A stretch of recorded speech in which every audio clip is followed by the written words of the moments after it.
Sabe, nós humanos andamos muito ocupados nesses últimos milênios. Desde que paramos de arrastar a mão no chão, demos um grande salto de chimpanzé a Homo sapiens. Fizemos muita bobagem, isso é certo. Mas também criamos umas coisas muito legais. E isso me fez pensar. Daqui a milhares de anos, quando estudiosos olharem para trás para fazer uma lista das invenções mais transformadoras e importantes da história da humanidade, o que será incluído nela? A lâmpada elétrica? O motor a vapor? O motor de combustão interna? O avião? O automóvel? E, é claro, o pão fatiado. Mas bem lá em cima, no panteão, junto com todas essas coisas, existe uma inovação mais recente, uma nova invenção que surgiu do nada e em pouquíssimos anos passou pelas nossas vidas como um verdadeiro tufão. A invenção em questão, é claro, é a World Wide Web. Um universo incrível e surrealista que gerou grandes fortunas, sustentou inúmeras indústrias e mudou a maneira com que o mundo trabalha, brinca, se comunica, faz compras e até como se apaixona. Meu nome é John Heilemann e estou aqui para contar a história da ascensão da rede, da obscuridade para a ubiquidade global. É uma história que conheço como a palma da mão, pois como jornalista assisti da primeira fila desde o início. Durante mais de uma década estive bem aqui no Vale do Silício, testemunhando de perto os momentos que deram forma à era da internet. Essa era começou com uma luta de poder feia para decidir quem controlaria o futuro da rede emergente. Jim Clark começa a socar a mesa e dizer: precisamos abrir o capital da empresa e temos que abrir agora mesmo. Naquele pregão, eu faturei 663 milhões. Uma luta que terminaria numa batalha épica dentro de um tribunal. Eu não faço ideia do que está falando. E que para sempre seria lembrada como a Guerra do Navegador. Éramos como um animal espantado com a Microsoft à nossa frente, dizendo: o que a gente faz, o que a gente faz? Nós chamamos todo mundo para ajudar. Isso não é um treino. Vão esmagar a gente, vão esmagar a gente. Nós temos que destruir essa empresa. A internet. Guerra dos navegadores.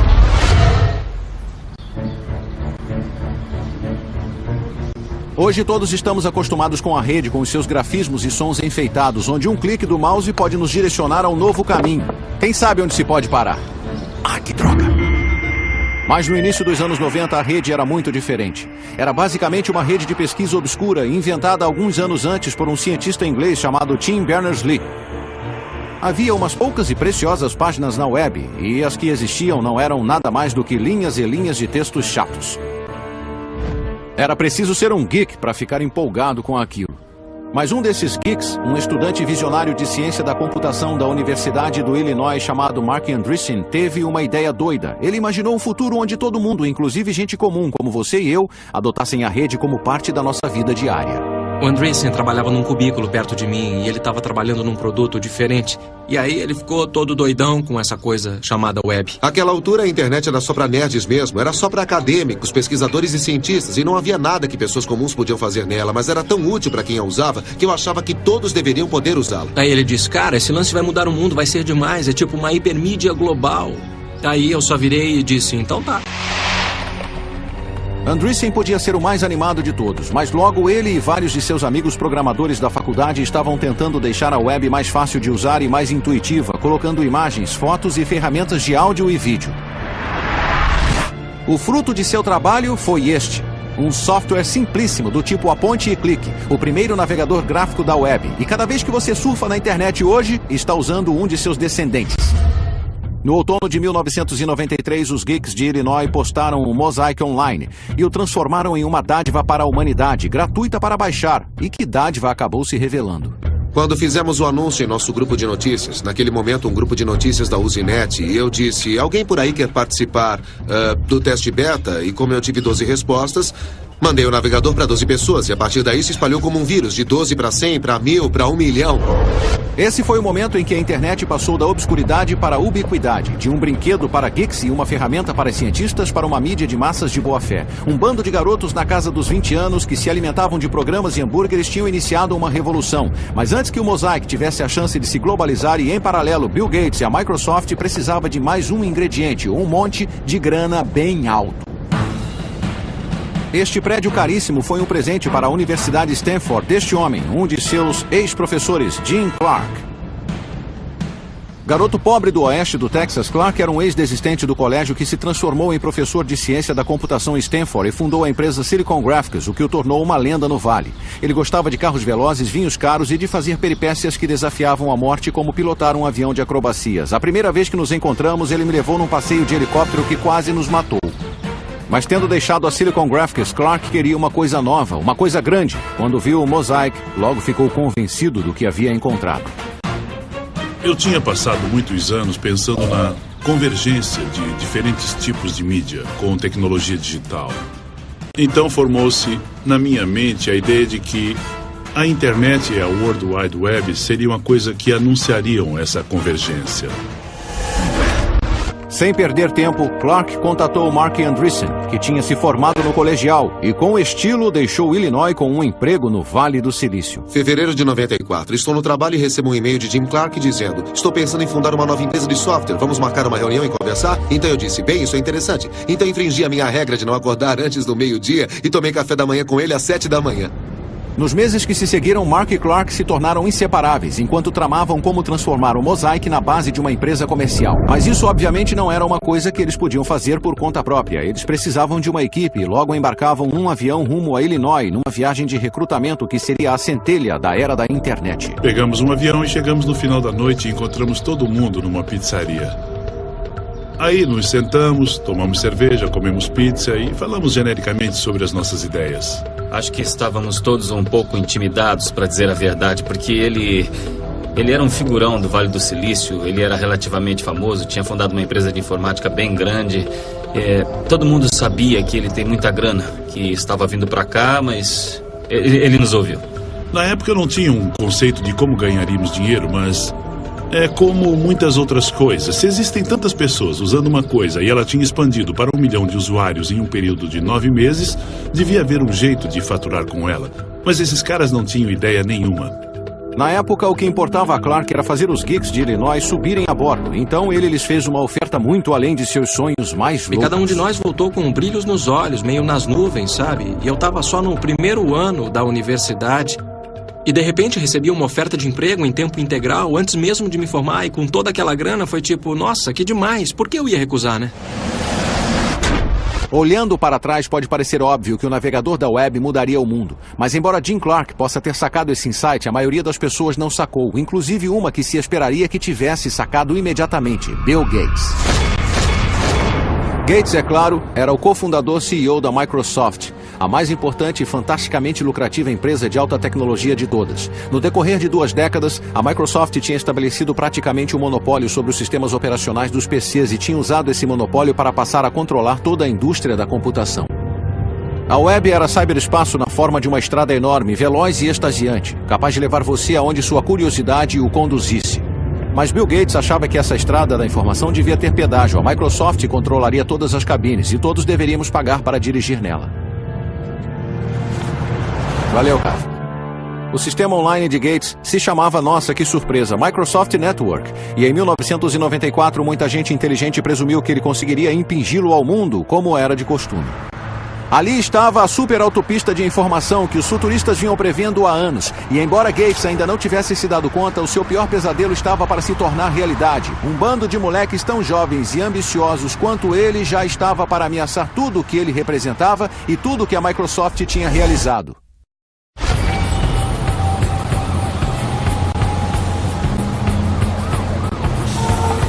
Brilhante, usuário de óculos e obcecado por computadores desde a infância, a jornada de Bill Gates para se tornar a figura mais importante da tecnologia começou em 1975, quando aos 19 anos ele largou a Harvard para fundar a Microsoft com o seu colega de ginásio Paul Allen. A visão de Bill Gates era simples e muito ambiciosa. Um PC em cada mesa, em cada lar e em cada escritório. E cada um desses PCs rodando com software da Microsoft. Em 1993, seu sonho chegou perto de se tornar realidade. Cerca de 90% dos PCs do mundo rodavam com Windows da Microsoft. Gates e o exército que ele havia reunido no gigantesco campus da Microsoft nos subúrbios de Seattle ralavam muito e eram muito duros com os seus rivais. A ascensão da empresa havia deixado um rastro de corpos atrás de si.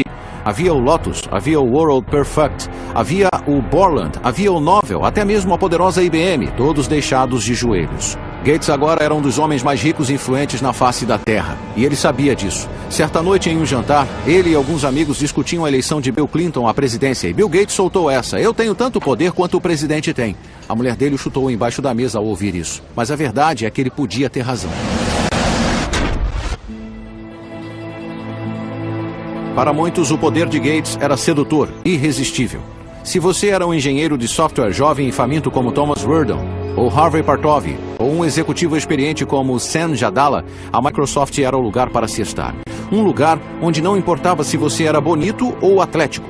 Um lugar onde a inteligência, medida pela habilidade de criar programas fantásticos, era a única coisa que importava. Em outras palavras, o nirvana dos nerds. No início dos anos 90, o campus da Microsoft abrigava uma cultura muito dinâmica. Havia muitas das pessoas mais inteligentes em ciência da computação de todas as idades. Mas, no geral, era uma empresa surpreendentemente jovem. A idade média na empresa era 26, 27. A Microsoft não era a maior empresa de software do mundo, mas de um jeito estranho era a mais badalada e estava claro. Simplesmente você sentia uma coisa ao passar pela porta. Era um tipo de arrogância que acompanhava todo mundo que trabalhava na Microsoft. Não eram só os engenheiros.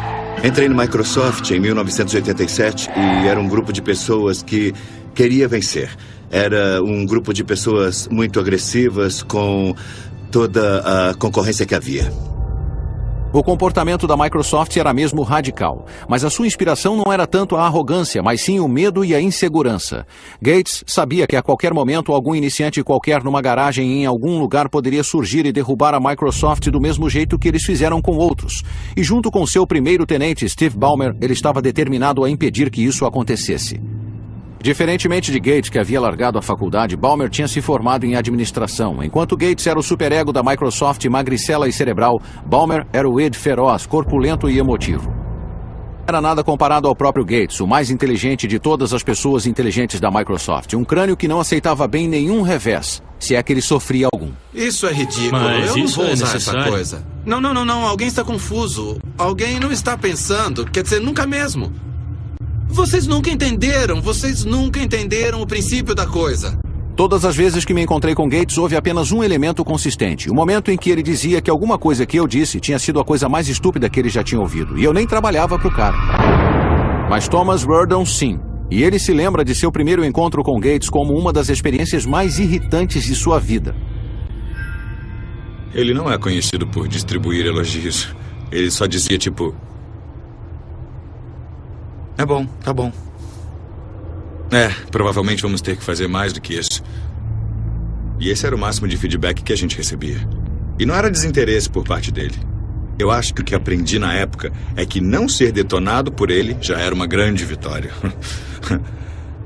Se ele não tivesse te chamado de idiota umas 19 vezes, então a sua reunião com Bill tinha sido boa. Com os protegidos da Microsoft sob seu domínio, bilhões de dólares em sua conta bancária e o lançamento do Windows 95 já visível no horizonte, o Bill Gates de 93 estava para se tornar o imperador mundial da alta tecnologia. Contudo, menos de 2 anos depois, Gates seria forçado a fazer um dos retornos mais acentuados da história corporativa, porque Clark Andreessen e sua equipe estavam para entrar em cena e jogar um obstáculo enorme em seu caminho.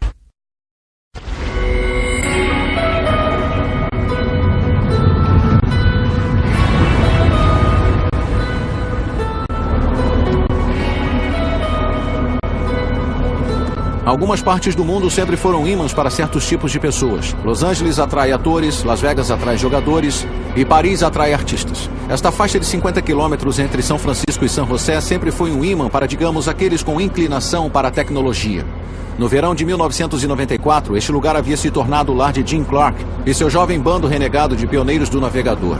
Nos meses seguintes, eles lançariam a empresa de software que teria o crescimento mais rápido que o mundo já havia visto, a Netscape Communications.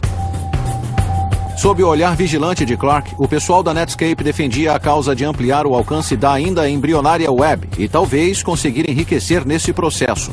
Mas antes, eles tinham de enfrentar um caso grave de choque cultural.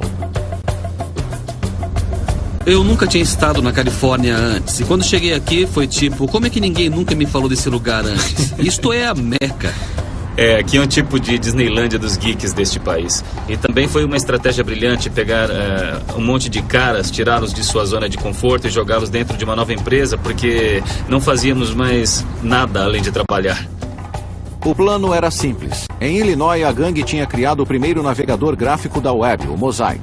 Agora eles trabalhariam como doidos para montar um novo navegador com base nele e transformar a internet no futuro do comércio e da comunicação.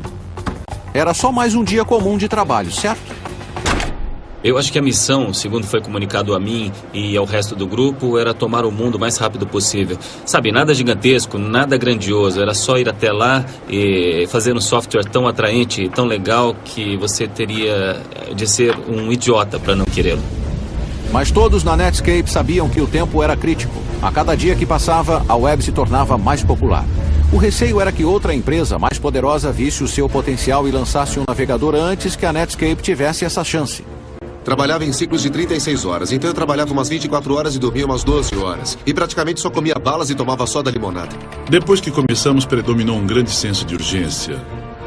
Porque todos nós sabíamos que não seria difícil.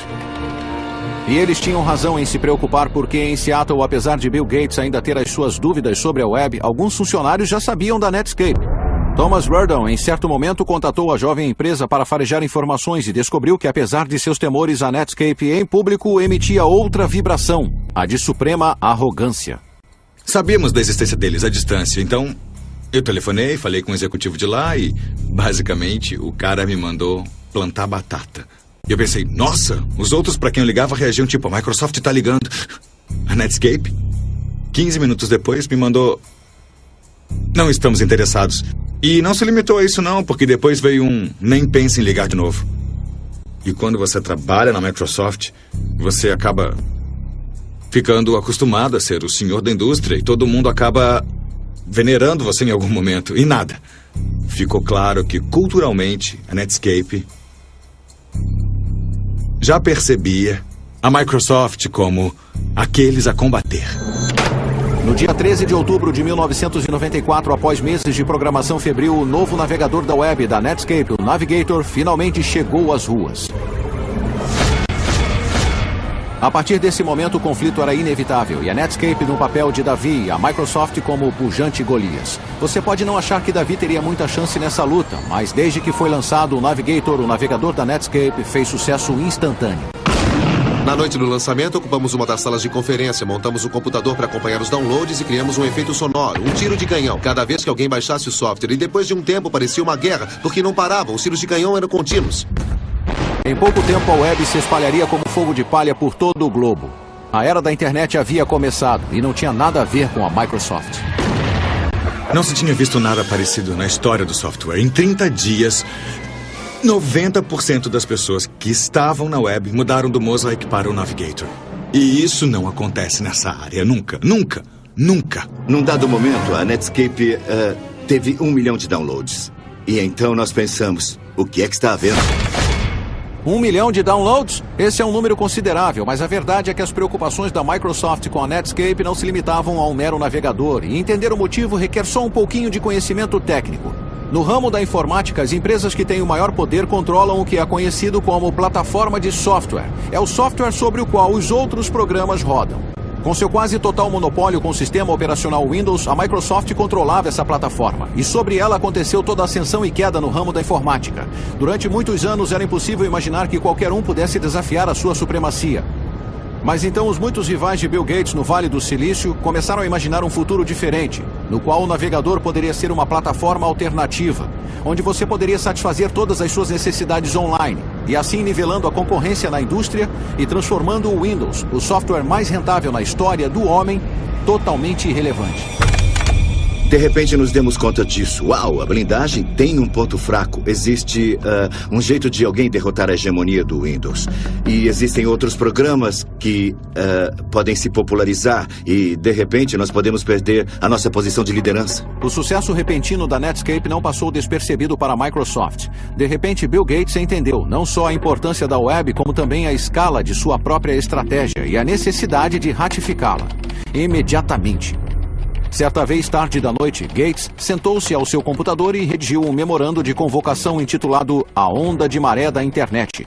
Ele declarou que a web era o desenvolvimento mais importante na computação desde o PC e ele se referiu à Netscape como uma nova concorrente nascida na internet, uma concorrente da Microsoft que deveria ser equiparada e derrotada. E isso significava destruí-la. E houve uma guinada na rota. Todo mundo agora mesmo. Não na semana que vem, nem no mês que vem, mas a partir de amanhã. Deem um jeito de fazer mudanças. Bom, a mensagem de Bill para a empresa era: vamos procurar muitos jeitos novos de travarmos essa nova batalha. Dá para dizer que esse foi o início da Guerra do Navegador.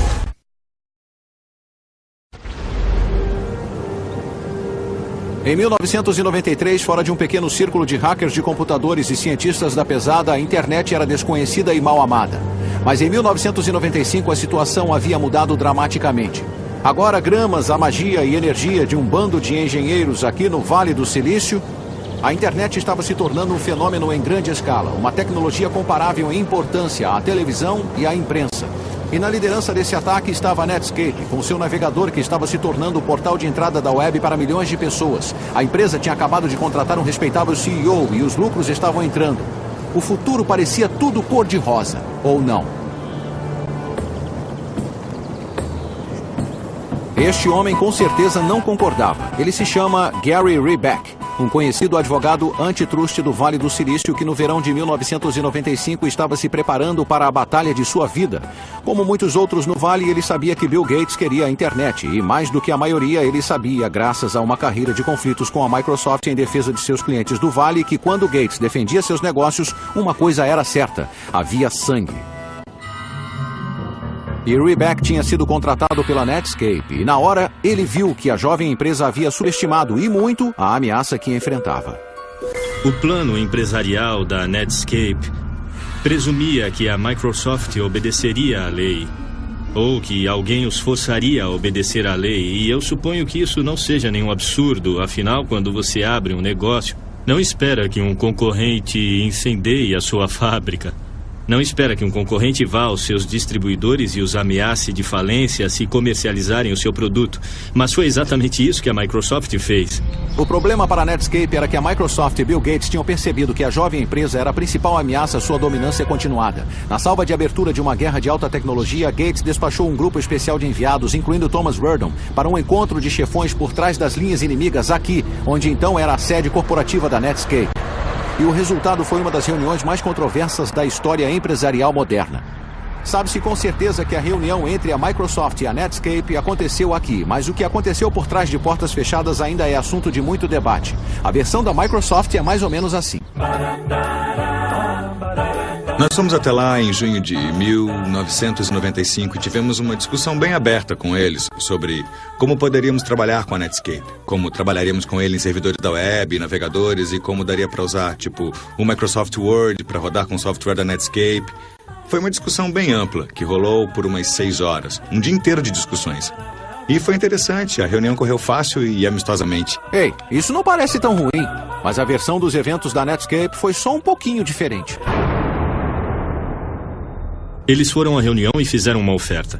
E a oferta era: eu venço e talvez vocês sobrevivam. Ou eu venço e talvez vocês não sobrevivam. Basicamente, essas eram as duas escolhas. Parecia aquela cena de O Poderoso Chefão. A Netscape recebeu uma oferta que não podia recusar. Eu era um bebê, e eu e alguns dos outros garotos fomos lá, e ao estilo do Poderoso Chefão, ameaçamos a Netscape. Isso é um absurdo, é descaradamente absurdo. A Microsoft nos ofereceu $1 milhão por acesso ilimitado a toda a nossa tecnologia, e esse era um montante total da oferta. Então, essencialmente, eles disseram: compraremos toda a sua empresa por $1 milhão. Peguem ou larguem, mas se largarem, nós vamos copiar tudo o que fizerem. Eu me lembro de ter pensado na hora: se isso não é ilegal, deveria ser. Se as afirmações da Netscape fossem verdadeiras, isso significava que a Microsoft tinha infringido a lei antitrust americana, para ser exato.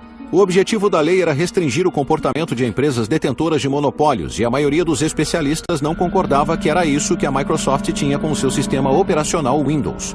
Poucas horas depois da reunião, a Netscape pediu a Gary Reback que alertasse o Departamento de Justiça americano sobre o ocorrido e começasse a estabelecer as bases para um processo contra a Microsoft. Mas Thomas Werdon farejou algo estranho. Porque a Netscape tinha um advogado antitrust, e não era um advogado qualquer, mas era o lendário Gary Reback, o cara que ficou famoso por perseguir a Microsoft por anos, tentando incitar o governo a abrir um processo contra a Microsoft. E aí, eu sabia que tínhamos sido enganados. A reunião tinha sido uma armação. Uma teoria paranoica? Sem dúvida. Na época, a Netscape era a empresa jovem de alta tecnologia do momento. Então por que precisaria armar contra a Microsoft? Em Wall Street, analistas e banqueiros tinham começado a cantar louvores, falando do futuro brilhante que haveria se a Netscape se tornasse pública. Analisei as projeções para a Netscape e me dei conta de que havia uma chance dela se tornar a empresa de software de crescimento mais rápido do mundo. Jim Clark começa a socar a mesa e dizer: temos que abrir o capital da empresa e temos que abrir agora mesmo. E todos na sala ficaram dizendo: sério? Tem certeza? Praticamente dava para prever que teríamos entre 60 e 80 milhões em faturamento naquele ano. Espera um pouco aí. Só um minuto, vamos pensar nisso. Antes da Netscape, a regra real em Wall Street era que uma empresa precisava de pelo menos 1 ano, de preferência 2, de crescimento estável nos lucros antes de sequer pensar em se tornar pública. Mas a Netscape, em agosto de 1995, só existia há 1 ano. Não tinha nem um centavo de faturamento e não fazia a mínima ideia de como obtê-lo. E como Jim Clark me contou, o motivo pelo qual ela queria ir a público tão rápido era porque precisava de uma sorte gigantesca para construir o maior iate computadorizado do mundo. Então, sob essas circunstâncias, abrir o capital era uma loucura da Netscape, certo?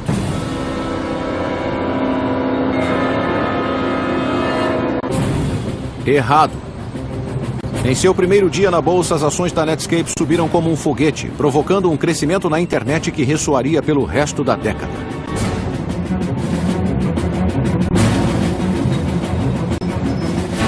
Eu estava no meio do pregão e fui falar com o nosso representante, David Slane, e com o Matt da Solda, que administrava os nossos investimentos. E ele parou na minha frente e impediu que eu chegasse perto do Dave. E eu perguntei: o que é que está havendo? E ele disse: estamos com um volume enorme de negociação de ações e o Dave precisa se concentrar ao máximo. E começamos a ver a maior negociação inaugural de ações e a maior valorização de todas. E a gente pensou: puxa, as pessoas gostam mesmo da gente. A internet passou do nada à maior história a chegar à mídia e à consciência do consumidor em toda a história. E então, naquele momento, a atenção que nós recebemos caiu fora da escala. Eu tinha investido 5 milhões na empresa. E no final daquele dia, naquele pregão, eu faturei 663 milhões. O suficiente para Clark comprar o seu iate. E para a Netscape se tornar uma empresa pública com ações que valiam $120 e uma empresa com um valor de mercado de mais de 2 bilhões. Os engenheiros da Netscape, jovens na casa dos 20, agora eram nerds famosos e podres de ricos. E é claro que isso lhes subiu a cabeça. E no alto de suas viagens eles começaram a pensar que eram invencíveis. Eles até tratavam os seus aliados com arrogante indiferença. E os seus inimigos? Havia um em especial. Eles violaram uma das regras mais sagradas do Vale do Silício. Não faça sombra no gigante. Nos dias em que ninguém mandaria a Microsoft se catar, lá ia Marc Andreessen à imprensa, repetidamente desdenhando a empresa. Marc Andreessen deixou muito claro em muitas ocasiões que ele não achava a Microsoft grande coisa, não achava que o software da Microsoft era de qualidade e achava que o Windows estava morto. O Windows será um conjunto de drivers de dispositivos mal depurados. Essa é uma das suas declarações mais notáveis. Um conjunto de drivers de dispositivos mal depurados? O que isso quer dizer? Para as pessoas que falam a nossa língua como você e eu, não parece tão ruim. Mas se você é engenheiro, o tipo de pessoa que fala geek, o comentário de Marc Andreessen foi o equivalente a xingar a mãe de Bill Gates. E foi o que bastou para Gates, que lançou a Microsoft numa guerra contra a Netscape. Para os criadores do Windows, que estão entre alguns dos melhores programadores do mundo, ter o seu bebê chamado de um conjunto de drivers de dispositivos mal depurados era enfurecedor. E isso era um insulto. E isso foi a sua motivação. Eu coloquei fotos dos maiores executivos da Netscape e algumas de suas declarações nas paredes dos nossos corredores para motivar o pessoal e mostrar que era contra aqueles que estávamos lutando. E aí começaram a publicar artigos onde se lia: Netscape, a nova Microsoft? E nós dizíamos: não, nós somos a Microsoft, nós somos a nova Microsoft. Com seus engenheiros doidos para brigar e com as emoções à flor da pele, em 7 de dezembro de 1995, Gates contou ao mundo que o seu alvo era a Netscape. A Microsoft pretendia levar a empresa iniciante de Clark e Andreessen para a cova com o seu próprio navegador, o Internet Explorer. A Microsoft rapidamente marcou uma reunião de analistas e imprensa em Seattle. E eles fizeram isso de propósito no dia do aniversário do ataque a Pearl Harbor. Foi chamado de Dia de Pearl Harbor e a ideia era que atacariam a Netscape com tudo o que eles podiam. Todos na Microsoft, todos os grupos, todos os produtos estavam alinhados e concentrados na luta contra a Netscape. E poderíamos dizer que estávamos concentrados na internet, mas era contra a Netscape. E era isso, era só o que importava. Chamamos todos para ajudar. Isso não é um treino. Temos que destruir essa empresa.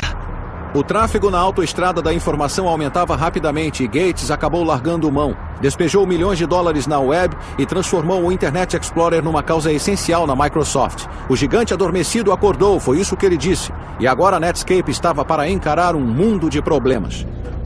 Então talvez, apenas talvez, tenha sido um erro fazer sombra no gigante e irritá-lo. Talvez Andreessen devesse ter sido só um pouquinho menos confrontador. Se quiser falar sobre isso com outras pessoas, por mim tudo bem. Mas eu acho que eu vou passar. O Andreessen ter anunciado que o Windows seria irrelevante, eu acho que não foi uma boa ideia.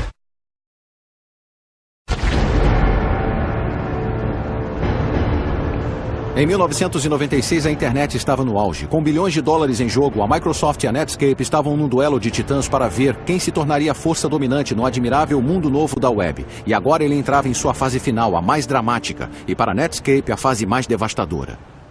Apesar da Netscape ter começado antes, a equipe do Internet Explorer da Microsoft tinha algumas boas vantagens. Grandes recursos financeiros, muitos programadores talentosos e um líder, Bill Gates, que estava disposto a fazer qualquer coisa, inclusive infringir a lei para aniquilar a Netscape. A empresa de jovens que agora dominava a web havia conquistado o fascínio do público e ameaçava finalmente minar a dominância de medo da Microsoft. Eu me lembro de voltar à faculdade e conversar com os amigos e dizer a eles: eu estou trabalhando na criação de um concorrente da Microsoft para o Netscape, e o pessoal ficou rindo, pensando: você está viajando, não tem como. O plano da Microsoft era bem simples: analisar cada movimento da Netscape e imitá-lo, lançar versões sequenciais do Internet Explorer e lentamente acabar com a liderança da Netscape no mercado de navegadores, 1 ponto percentual por vez. A minha rotina era me levantar, dar o café para os meus filhos, levá-los para a creche e chegar ao trabalho lá pelas 9h30 da manhã. Então ficar até as 3h30 da madrugada.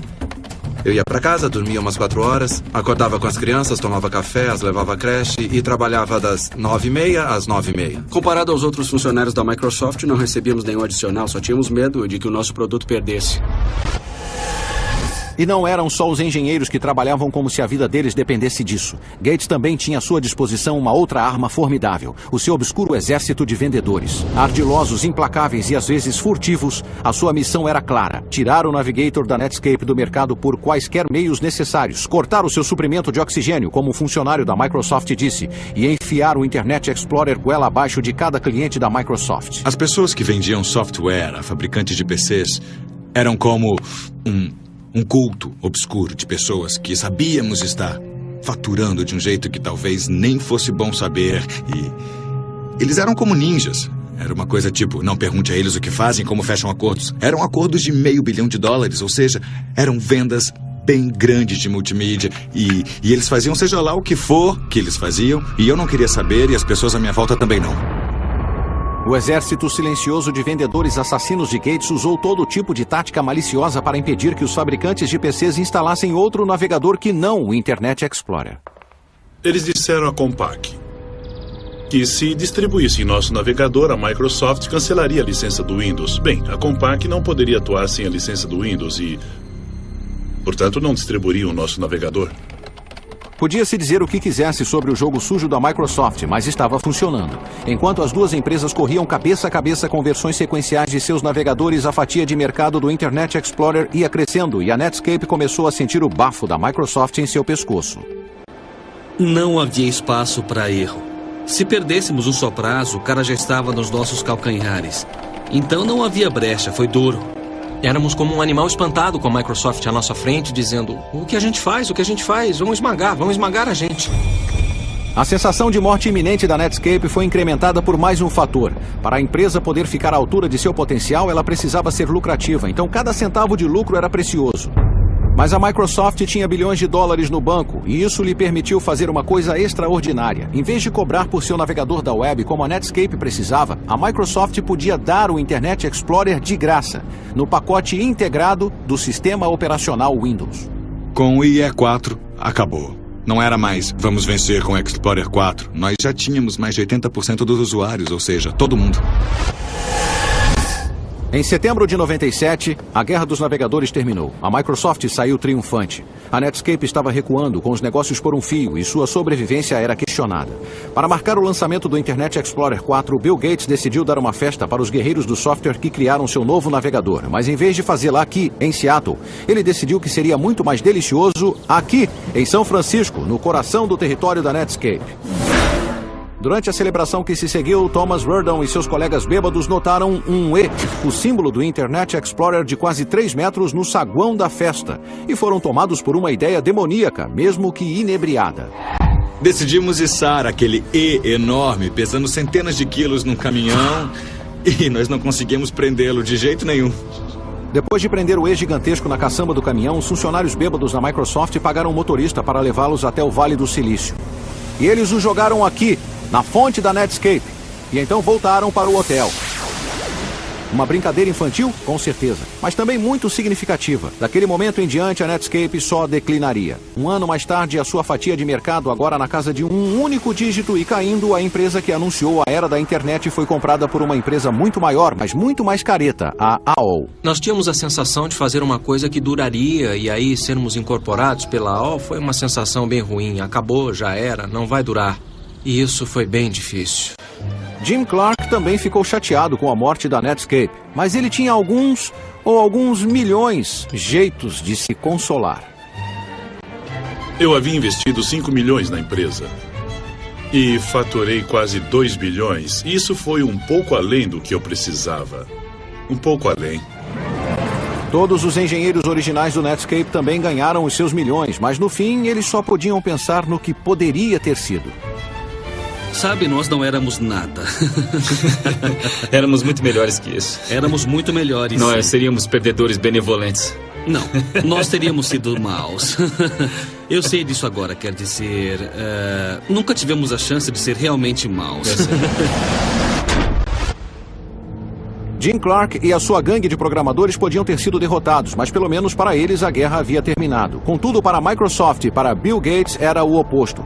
Eles estavam para enfrentar um inimigo muito maior e mais implacável do que a Netscape, e era um inimigo diferente que qualquer outro que Gates já havia enfrentado. Ele não estava sediado no Vale do Silício e mal sabia a diferença entre software e linguiça, mas ele ameaçaria partir a Microsoft em dois. O inimigo era o governo norte-americano, que passara a acreditar que Gates não era um herói, mas um terrorista de alta tecnologia. O ano é 1998 e o Departamento de Justiça dos Estados Unidos, incentivado pelos inimigos da Microsoft no Vale do Silício e em particular pela Netscape e seu advogado Rottweiler Gary Reback, abriu um histórico processo antitruste contra a empresa de Bill Gates. O governo acusou a Microsoft de usar o monopólio do Windows para executar uma série de práticas empresariais predatórias e excludentes para evitar que consumidores acessem os produtos da Netscape e assim enterrar a empresa iniciante e pioneira. Agora, com o futuro da Microsoft na balança, o homem que havia dito ser tão poderoso quanto o presidente viu a sua empresa ser arrastada para os tribunais, acusada de ser uma canalha que infringia a lei, e ele foi forçado a aguentar uma maratona de depoimentos filmados em vídeo. Eles haviam feito perguntas a ele e filmado as suas respostas, antes do julgamento. E eu acho que isso era algo novo para Bill Gates, ter alguém lhe fazendo perguntas duras que ele não podia se recusar a responder. O senhor digitou aqui, importância grande. Não. Não? Não, eu não digitei isso. Quem digitou grande? Um computador. Aqui estava o homem mais rico do mundo como o público nunca havia visto antes. Petulante e passivo-agressivo. Ofuscante e obscurantista como um sofista. Um pedante, um amnésico, um bebê. Eu nunca vi um selo como esse. Eu nunca usei um selo como esse. Nunca viu selos como esse em cada um dos documentos que lhes foram mostrados durante este depoimento? Poderia me trazer as provas? Isso é perda de tempo. É uma perda de tempo. Eu não faço ideia do que estão falando quando dizem pedir. Então, nessas fitas, deu para ver que ele não dizia bem a verdade. No tribunal, o governo mostrou Gates na tela, negando qualquer conhecimento sobre a infame reunião de junho de 1995 com a Netscape, inclusive dizendo que, na época, eu não sabia o que a Netscape estava fazendo. Mas quando mostraram ao tribunal um e-mail enviado por Gates e alguns funcionários de alto escalão da Microsoft algumas semanas antes da reunião delineando a sua estratégia para lidar com a Netscape, Gates declarou que havia um acordo poderoso a fazer com a Netscape e que talvez a Microsoft devesse comprar uma parte da empresa ou coisa assim, dizendo que ele realmente queria ver isso acontecer.